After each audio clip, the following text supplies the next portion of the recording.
Panic and fear fell on EU elites and Polish Prime Minister Donald Tusk after U.S. President Donald Trump was sworn in. The question is whether their words of caution to Poles will be real. Today, I took a closer look at the situation. We're talking about a tariff of 10% on China based on the fact that they're sending fentanyl to Mexico and Canada. How soon on those tariffs? Probably February 1st is the date we're looking at. For Mexico and China, we're talking about approximately 25%. Mexico and China, not Poland. U.S. President Donald Trump, as a first step, announced tariffs on Chinese imports starting February 1st. It is from China that fentanyl is shipped to Mexico and Canada. From there, it makes its way to the United States. This is a similar lie to the deportation of Poles from America. All illegal entry will immediately be halted, and we will begin the process of returning millions and millions of criminal aliens back to the places from which they came. We will reinstate my Remain in Mexico policy.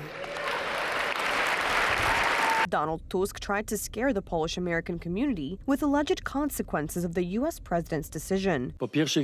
After the first announcements of the new administration regarding the possible deportation of illegal migrants from the United States, I then asked the foreign minister to prepare our consulates. Again, it was not about Poland, but about Mexico. And what specifically did Donald Trump say about the European Union?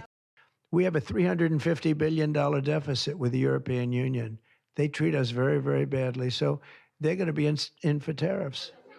It's the only way you're going to get back. It's the only way you're going to get fairness.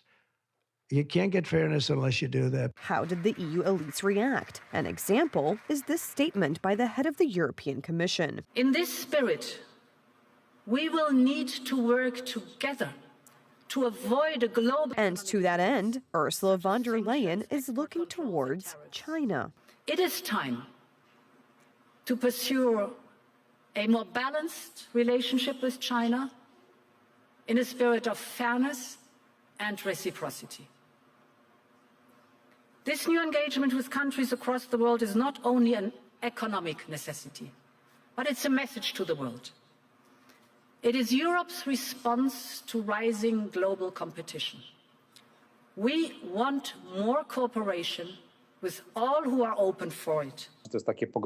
This is a kind of finger threat to the new American administration that if it starts to impose tariffs, then there is always the possibility of cooperation with China, especially since Trump, when talking about tariffs, if only during recent conferences or the signing of these executive orders, has so far mentioned tariffs on oil, that is, America's closest neighbors, namely Canada and Mexico. The EU elites, although in fear, are ready to even cooperate with communist China, and this is a clear signal that the idea is to build a new alliance in place of the existing Euro-Atlantic cooperation. An example is set by Polish MEP Bartłomiej Sienkiewicz.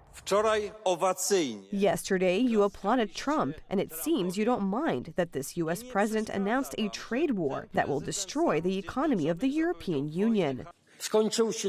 The time of comfort has passed. We all know that. If today the President of the United States talks about the need for Europe, for American allies, to take more responsibility for their own security, what is going on? What are the EU and Polish ruling elites afraid of?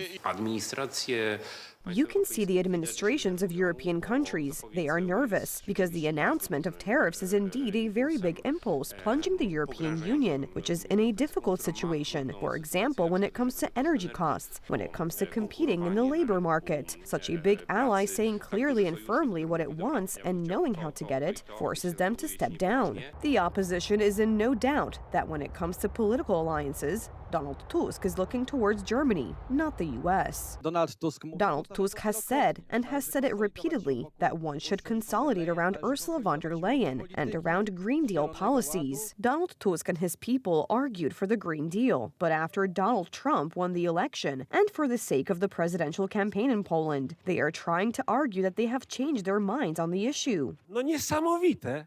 Unbelievable. The Civic Platform politicians voted for the Green Deal. How is this possible? Now Tusk says it's a terrible idea in general, that it hits economies and wallets. Donald Trump is making it clear. He has already withdrawn the United States from the Paris Climate Agreement, which introduces the Green Deal. Now it's time for Poland, unless Prime Minister Donald Tusk changes his mind again.